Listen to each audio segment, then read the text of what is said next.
할렐루야. 우리 찬송가 213장 나의 생명 드리니 함께 찬송하면서 화목한 기도회 시작합니다. 213장 찬송입니다.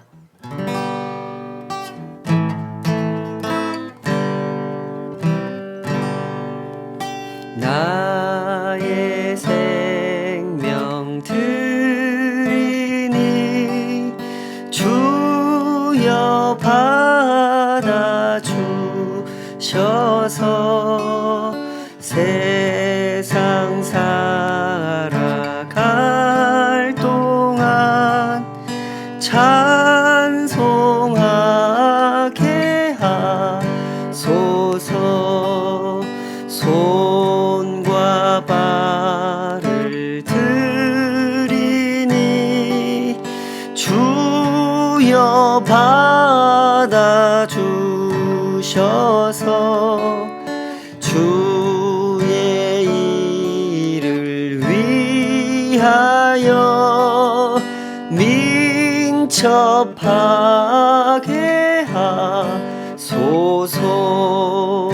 나의 음성 들으니 주여 받아주셔서 주의 진리 말씀만 전파하게 하소서. 나의 보화 드리니 주여 받아주셔서 하늘나라 위하여 주 뜻대로 쓰소서. 나의 시간 드리니 주여 받아주셔서 평생토록 주 위에 봉사하게 하소서. 아멘.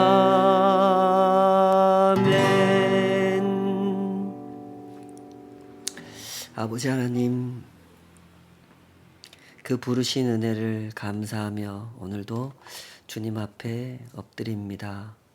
우리를 부르신 뜻이 어디에 있는지, 우리의 삶을 지으신 그 거룩한 목적이 어디에 있는지 우리가 알았고 우리가 배웠고 또 우리가 살아가기를 원합니다.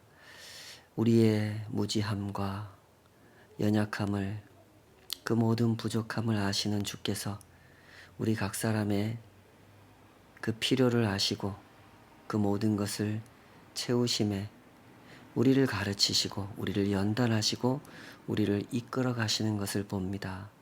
주여, 우리의 눈을 활짝 열어 주의 일하심을 더욱 선명하게 볼 수 있도록, 주의 만지심을 더욱 민첩한 마음으로 마주할 수 있도록 주님 저희들을 붙잡아 주시옵소서. 오늘도 그 말씀이 우리를 지도하실 때 듣기 원합니다. 깨닫기 원합니다.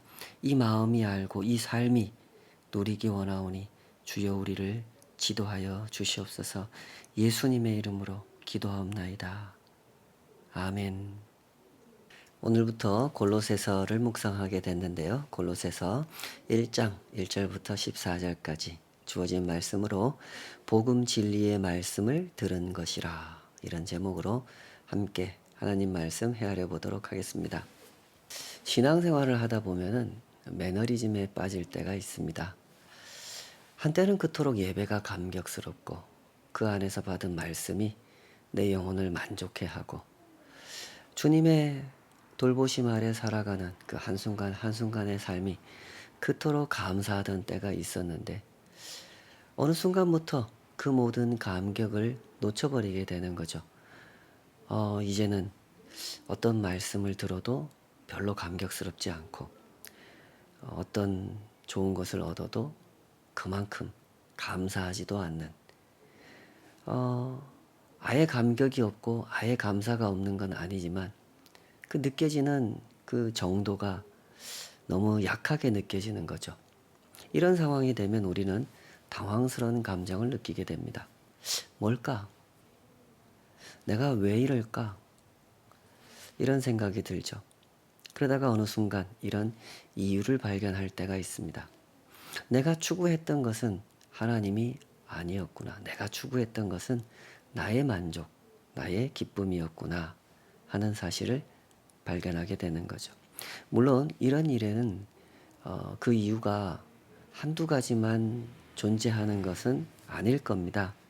사람의 마음이란 우리가 알고 있는 것보다 훨씬 더 깊고 넓은 세계이기 때문에 어떤 현상이 나타나고 그 이유를 파악하고자 할 때는 한두 가지만 파악해서 결론을 낼 수 있는 건 아니죠. 더 많은 성찰이 필요하고 더 많은 검토가 필요합니다.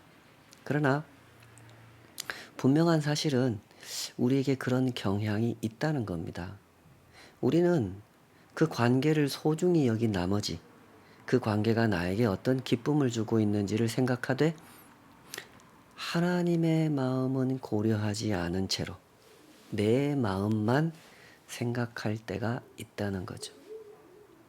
이런 주제는 언제나 진지하고 신중하게 검토해야만 합니다. 한 가지 측면만을 생각해서는 안 되는 그런 주제이기 때문에 그렇죠.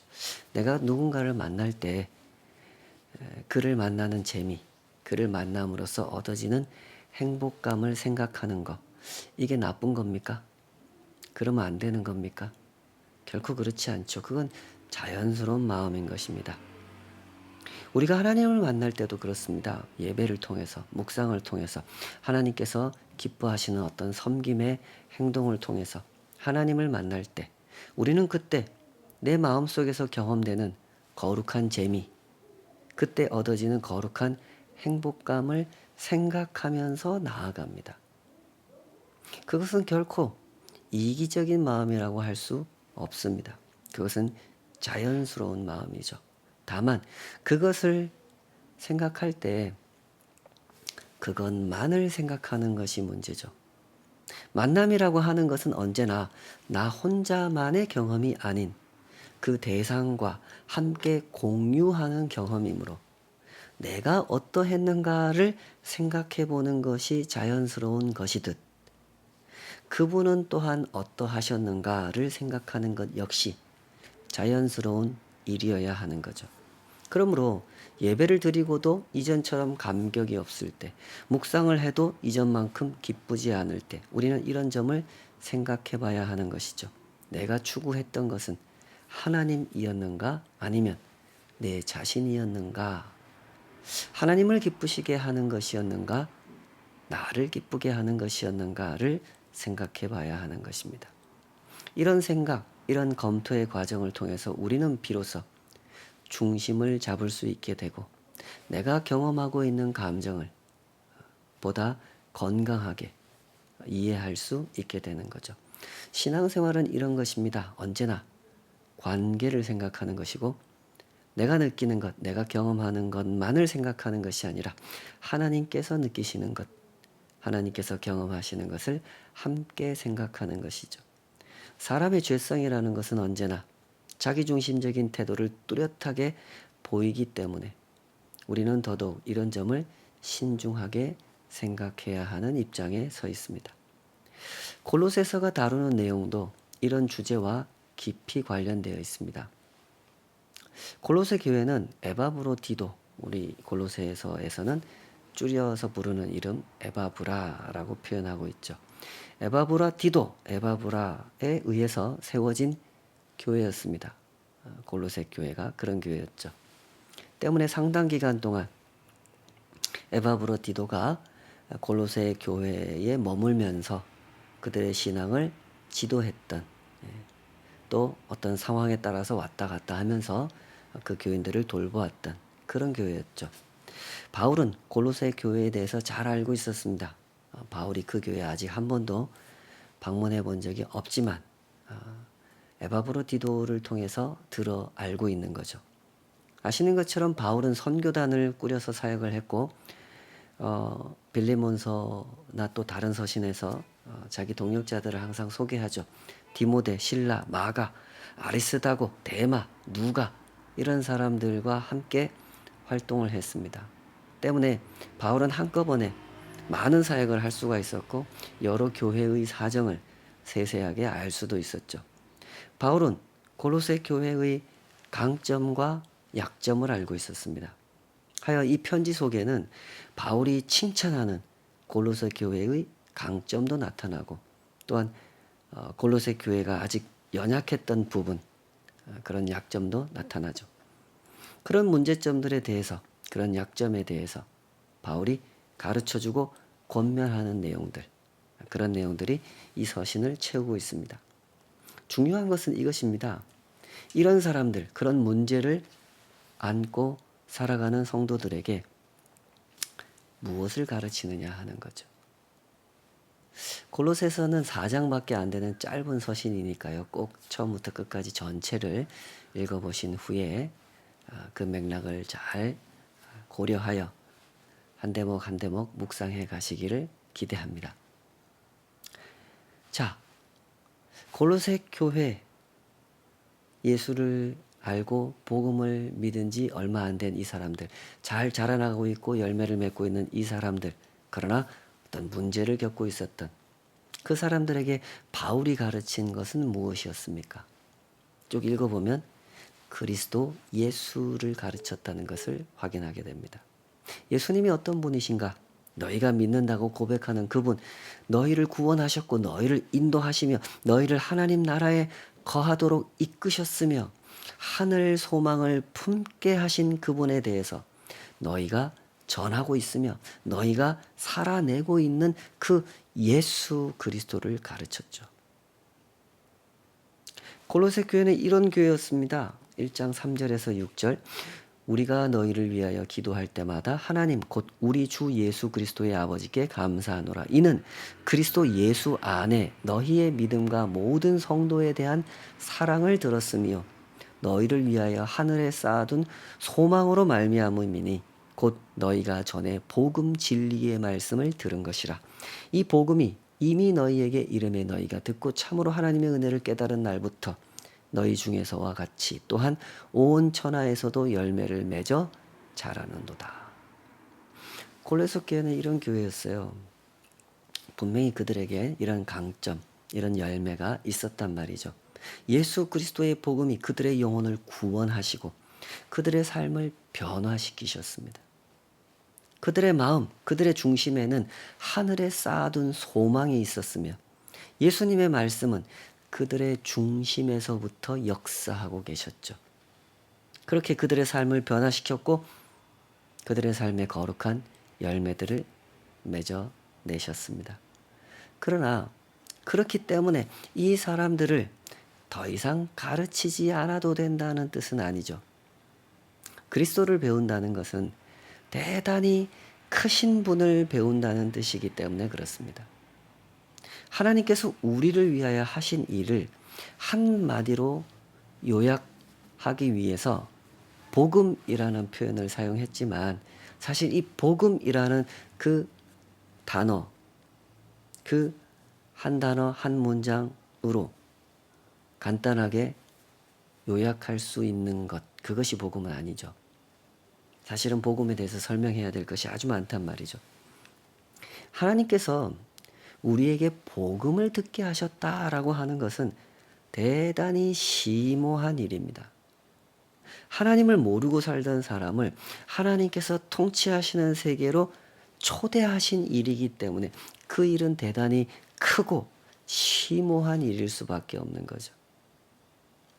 전에 아마 이런 얘기 제가 드린 적이 있는 것 같은데요. 아마존에서 사역하시던 선교사님이 그 원주민 한 사람을 데리고 뉴욕에 온 적이 있다고 그랬습니다. 뉴욕에 와서 여러 가지 이 문명 세계를 그 사람이 처음 보지 않았겠습니까?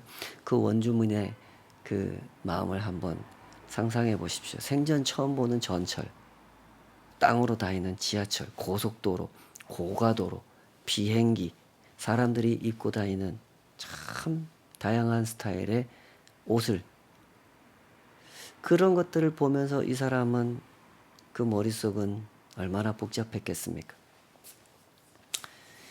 2층에 있는 커피숍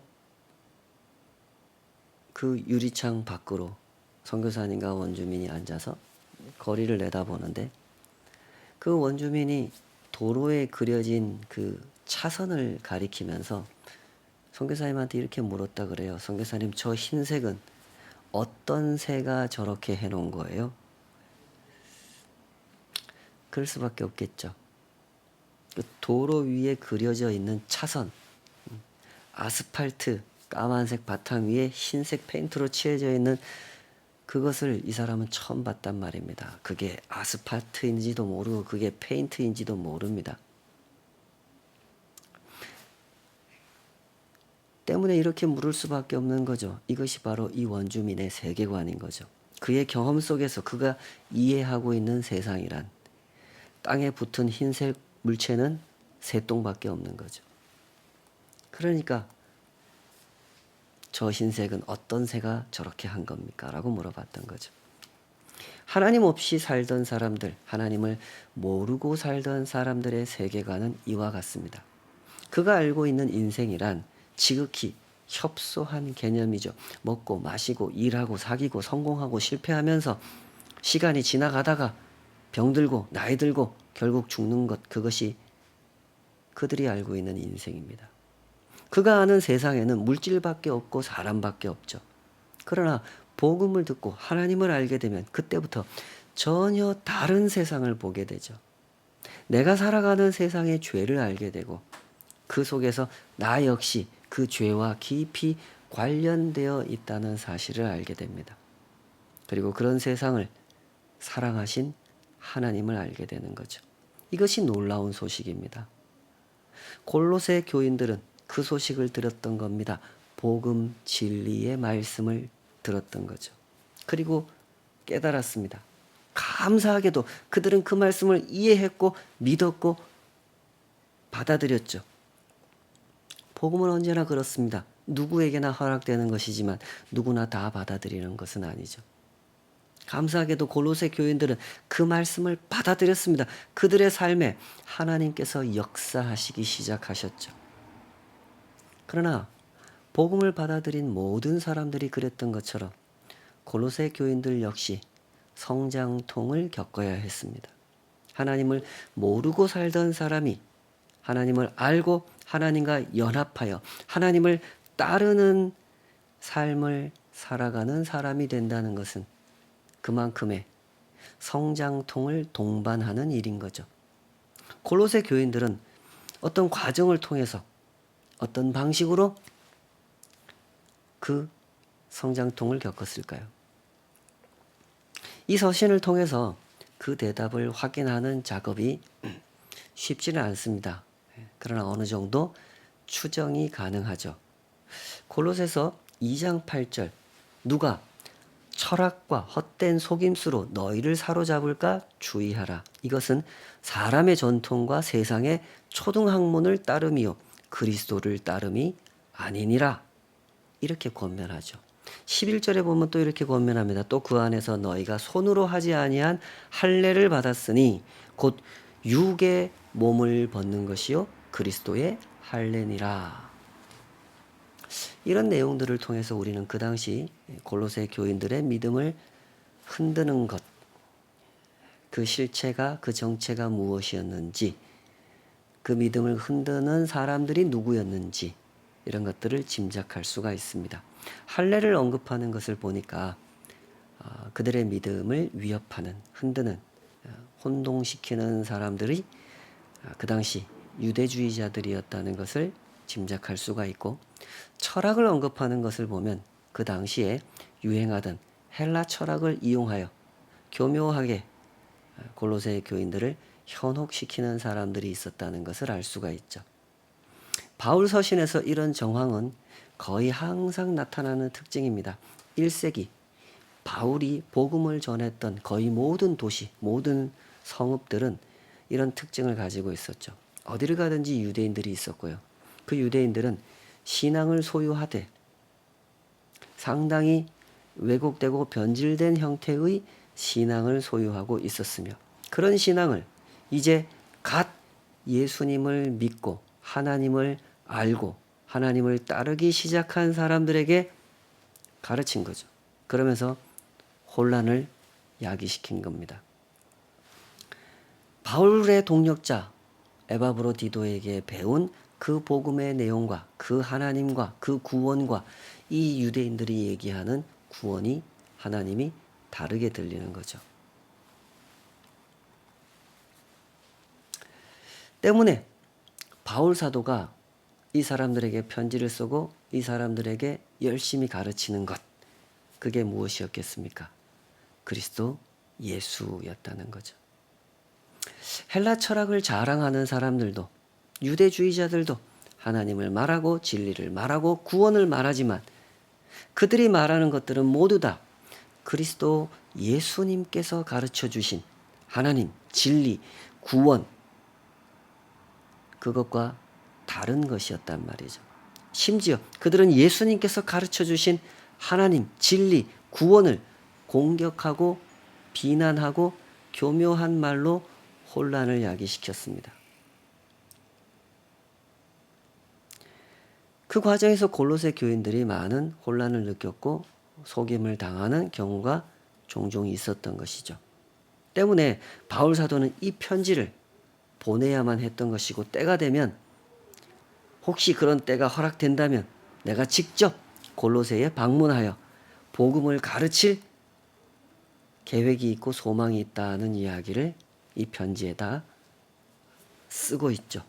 골로새 2장 1절에서 5절 읽어보겠습니다. 내가 너희와 라오디기아에 있는 자들과 무릇 내 육신의 얼굴을 보지 못한 자들을 위하여 얼마나 힘쓰는지를 너희가 알기를 원하노니, 이는 그들로 마음의 위안을 받고 사랑 안에서 연합하여 확실한 이해의 모든 풍성함과 하나님의 비밀인 그리스도를 깨닫게 하려 함이니, 그 안에는 지혜와 지식의 모든 보화가 감추어져 있느니라. 내가 이것을 말하면 아무도 교묘한 말로 너희를 속이지 못하게 하려 함이니, 이는 내가 육신으로는 떠나 있으나 심령으로는 너희와 함께 있어 너희가 질서 있게 행함과 그리스도를 믿는 너희 믿음이 굳건한 것을 기쁘게 봄이라. 바울 사도의 삶은 이렇게 이어지고 있었습니다.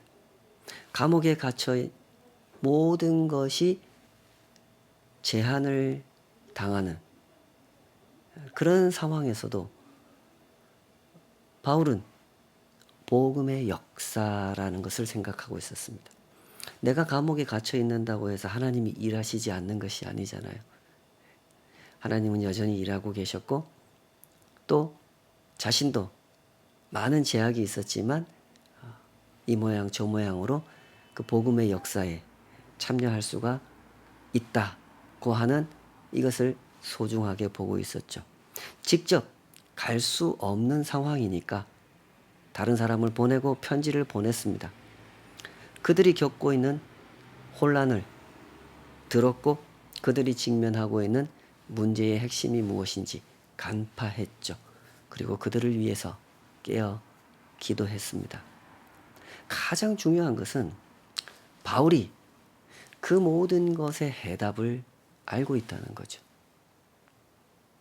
바울은 그 해답을 이렇게 설명했습니다. 골로새서 1장 15절에서 20절. 그는 보이지 아니하는 하나님의 형상이시요 모든 피조물보다 먼저 나신 이시니 만물이 그에게서 창조되되 하늘과 땅에서 보이는 것들과 보이지 않는 것들과 혹은 왕권들이나 주권들이나 통치자들이나 권세들이나 만물이 다 그로 말미암고 그를 위하여 창조되었고 또한 그가 만물보다 먼저 계시고 만물이 그 안에 함께 섰느니라.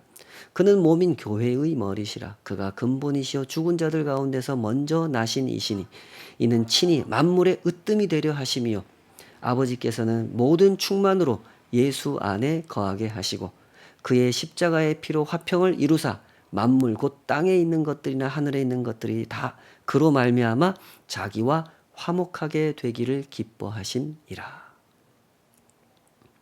뭐가 답입니까? 골로새 교인들이 살아가고 있는 삶, 그들에게 주어진 혼란, 속임수, 그런 상황 속에 주어진 해답이 무엇입니까? 예수 그리스도를 아는 지식, 그것이 답이죠. 성도가 세상에서 만나는 혼란과 도전은 언제나 세계관에 관련된 것이죠. 사람은 어떤 존재인가? 사람은 세계관을 만들어내는 존재입니다. 자기가 보고 싶은 대로, 자기가 살고 싶은 대로 세계관을 만들어내는 존재가 사람이죠. 언제나 문제는 여기서 시작하는 겁니다. 하나님께서 지으신 세상을, 하나님께서 지으신 인생을 사람이 자기 마음대로 재구성하려고 하는 데서부터 문제가 생기는 거죠. 철학이라고 하는 것, 종교라고 하는 것, 이데올로기, 국가, 민족, 시민, 혁명, 이런 것들이 항상 그 세계관을 만들어내는 자리에 서 있습니다. 하나하나 따지고 보면 그것 자체가 나쁘거나 문제가 되는 것은 사실 아닙니다. 다만 자신이 누구인지를 망각하는 것, 내가 지음받은 존재라는 사실을 부정하고 마치 내가 스스로 존재한 것처럼 나 스스로의 정체성을 내가 규정하고 나 스스로 내가 살아갈 삶을 판단함으로써 모든 문제를 만들어내는 거죠. 때문에 바울 사도가 언제나 제시하는 해답은 그리스도 예수였던 겁니다. 예수님은 누구십니까? 예수님은 왜 모든 문제의 해답이 되십니까? 예수님이 창조주이시며 모든 것은 예수님을 위하여 창조되었기 때문입니다. 대체로 성도님들에게 익숙한 개념은 예수님이 창조주이시다라는 개념일 겁니다. 그러나 성도들이 오랫동안 신앙생활을 하고도 종종 놓치는 개념이 있죠. 잘 기억하지 않는 개념이 있습니다. 그것은 모든 것은 예수님을 위하여 창조되었다라고 하는 개념이죠.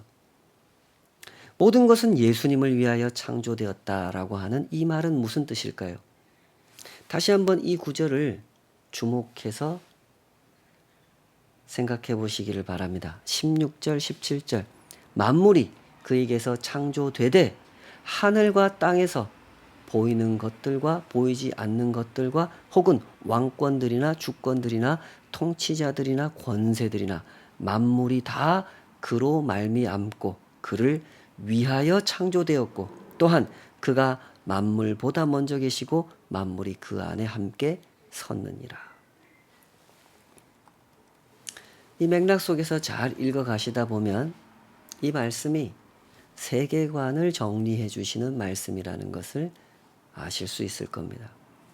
세상을 어떻게 보는 것이 올바른 시각인지, 내 인생을 어떤 관점으로 읽어내는 것이 올바른 것인지 그것을 설명해 주시는 거죠. 철학이 왜 문제가 되고 종교가 왜 문제가 되며 사람들이 중요하다고 주장하는 그것들, 돈과 권력, 국가, 이데올로기, 시민, 혁명 이런 것들이 왜 문제가 됩니까? 세상을 보는 그릇된 시각을 만들어내기 때문이죠. 지극히 자기중심적인 관점을 고집하면서 지극히 자기중심적인 세계관을 만들어내기 때문에 문제가 되는 겁니다. 그러다 보니 항상 충돌을 경험하게 되는 거죠. 자기중심적인 세력과 자기중심적인 세력이 만나면 충돌이 일어날 수밖에 없는 것이죠. 유대인들과 중세 교회는 그런 점에서 대단히 심각한 오류를 범했죠. 유대인들은 하나님을 내세워서 지극히 유대인 중심적인 세계관을 만들었고 중세 교회 역시 하나님을 내세워서 지극히 교회 중심적인 세계관을 만들었죠. 하나님을 내세웠으면 마땅히 하나님 중심적인 세계관을 설명해 주어야 하는 것 아니겠습니까? 그러나 그렇게 하지 않았습니다. 사람의 문제는 이런 점에서 자주 어두운 면을 나타내죠. 하나님을 내세워 놓고 교묘하게 말을 바꿔서 민족으로 유도하고 교회로 유도하고 자신이 속해 있는 집단으로 유도해 갑니다.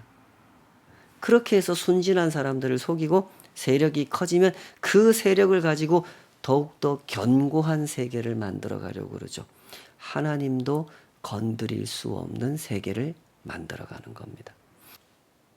하나님께서 건드릴 수 없다고 하는 말은 문자 그대로 하나님이 건드릴 수 없다는 뜻이 아니라 하나님 말씀을 거역하는 상태가 된다는 뜻이죠. 유대인들이 그랬고 1000년 넘게 유럽 사람들의 정신을 지배했던 교회가 그랬습니다. 항상 하나님을 앞에 내세우면서도 실상 자신들은 하나님 말씀을 거역하면서 살았죠. 때문에 개혁이 일어난 거 아니겠습니까? 때문에 하나님께서는 그들을 망하게 하셨습니다. 골로새서를 배우고 골로새서를 묵상하시는 동안에 이런 점을 잘 배우시기 바랍니다. 어느 시대나 문제가 되는 것은 사람이 만들어내는 세계관입니다. 하나님께서 지으신 세상, 하나님께서 사랑하시고 하나님께서 회복시키시는 세상을 사람이 자기가 보고 싶은 대로 보고 자기 욕심대로 규정해버리는 거죠. 이런 세계관은 자꾸 변할 수밖에 없습니다. 이렇게 보고 싶을 때는 이렇게 만들고 저렇게 보고 싶을 때는 저렇게 만들기 때문에 자꾸 변하죠, 세계관이. 이제까지 인류의 역사 속에 등장한 수많은 세계관을 보십시오. 지금 이 시대에 공존하고 있는 수없이 많은 세계관을 보십시오. 사람이 만들어내는 세계관은 이럴 수밖에 없습니다. 얼마 전에 그 신천지에서 오랫동안 그 목회자로 활동했던 분, 그 안에도 뭐 여러 가지 이렇게 활동의 영역이 다르죠. 그 안에도 목회자가 있고 뭐 이렇게 일하는 스텝이 있고 일반 신도가 있고 이런 구조를 가지고 있는데요. 거기서 목회자 수준에서 활동했던 그분이 신천지를 탈퇴했습니다. 탈퇴하면서 이런 얘기를 했죠. 자꾸 교리가 바뀌는 것을 보고 이제는 안 되겠다는 생각이 들었습니다. 저는 목회자로 일했기 때문에 왜 자꾸 교리를 바꾸는지 그 상황을 알고 있었기 때문에 오랫동안 갈등하다가 이렇게 탈퇴하게 된 겁니다.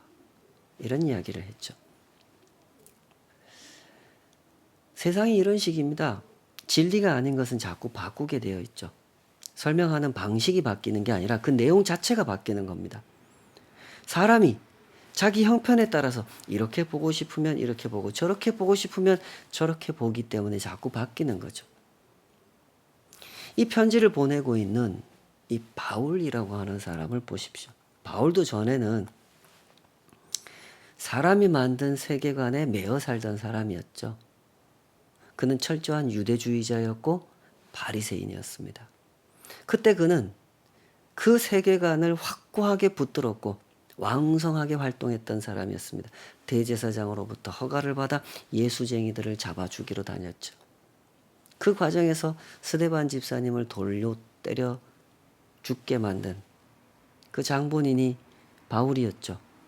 그러나 예수님을 만난 이후 바울은 전혀 다른 세계관을 갖게 됐고 전혀 다른 삶을 살게 됐죠. 예수쟁이들을 죽이러 다니던 사람이 이제는 예수님을 증거하러 다니는 사람이 됐습니다. 예수쟁이들을 죽이러 다닐 때는 그런 일이 없었죠. 사람들에게 괴로움을 끼치고 시련을 끼치는 사람이었죠. 그때는. 그러나 예수님을 증거하러 다닐 때는 많은 시련을 겪어야 했습니다. 수없이 맞고 굶주리고 돌에 맞아 죽을 뻔했고 쫓겨다녔고 감옥에 갇혔죠. 그러나 이 바울을 보십시오. 이 편지를 읽어가면서 이 편지를 쓰고 있는 바울의 표정을 한번 상상해 보십시오. 그는 행복합니다. 그 행복의 이유가 무엇이겠습니까? 세계관 때문이죠. 그릇된 세계관을 버리고 올바른 세계관을 취했기 때문입니다.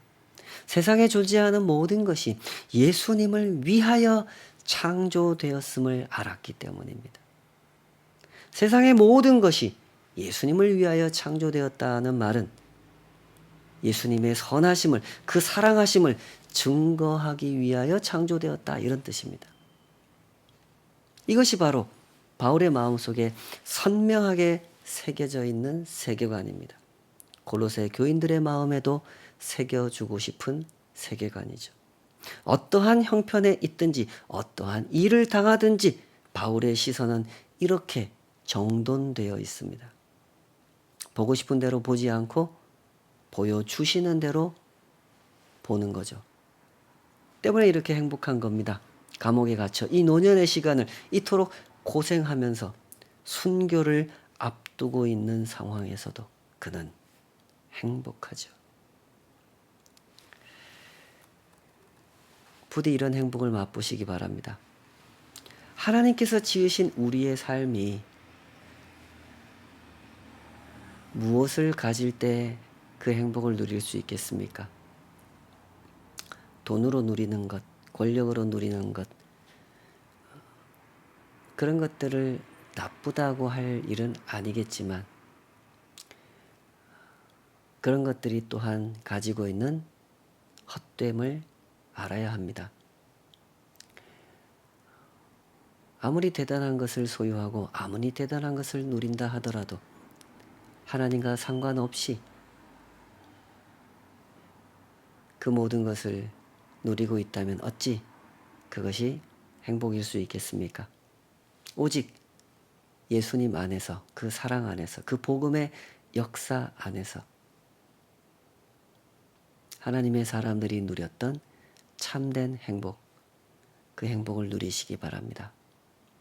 이 땅에 살든지 이 땅을 떠나든지 그의 삶은 언제나 주님 안에 거함으로 그의 삶은 언제나 그 행복을 누릴 수밖에 없는 것이죠. 하나님께서 우리를 부르신 길이 이 길입니다. 부디 이 복된 길을 가십시다. 이 복된 길을 가시려면 분명히 아셔야 하는 것이 있습니다. 예수 그리스도를 아셔야 합니다. 그리스도께서 모든 것을 지으셨으며 또한 모든 것은 그리스도를 위하여 지음받았다는 사실, 그 사실을 깊이 아셔야 합니다. 대충 조금 알지 마시고 온전히 아시기 바랍니다. 그리하여 나 같은 죄인도 하나님의 용서를 받고 구원을 받고 그리고 예수 그리스도를 위하여 지음받았고 예수 그리스도를 위하여 쓰임 받게 된다는 것, 그런 복을 누리시기 바랍니다. 우리 같이 기도하십시다. 아버지 하나님, 참된 복을 알기 원합니다. 너무나 왜곡된 눈을 가지고 있어 우리들은 자꾸만 복을 엉뚱한 데서 찾습니다. 돈이 복인 줄 알고 권력이 복인 줄 압니다. 주님, 부디 우리의 눈을 불쌍히 여겨주시고 그 왜곡된 시선을 바로잡아 주시옵소서. 예수님 안에서 휘두르지는 못하지만 오히려 휘두름을 당하지만 감옥에 갇혀 있지만 그러나 그곳이 주님 안에서 일하는 곳이었고 예수님을 위하여 쓰임받는 곳이었으므로 바울은 그토록 행복한 사람이었음을 주님, 우리가 그 진실을 보기 원합니다. 하여 우리에게 허락하신 이 삶의 자리, 이곳에서도 그런 복을 만끽하게 되기를 원하오니 주여 우리를 인도하여 주시옵소서. 예수님의 이름으로 기도하옵나이다. 아멘.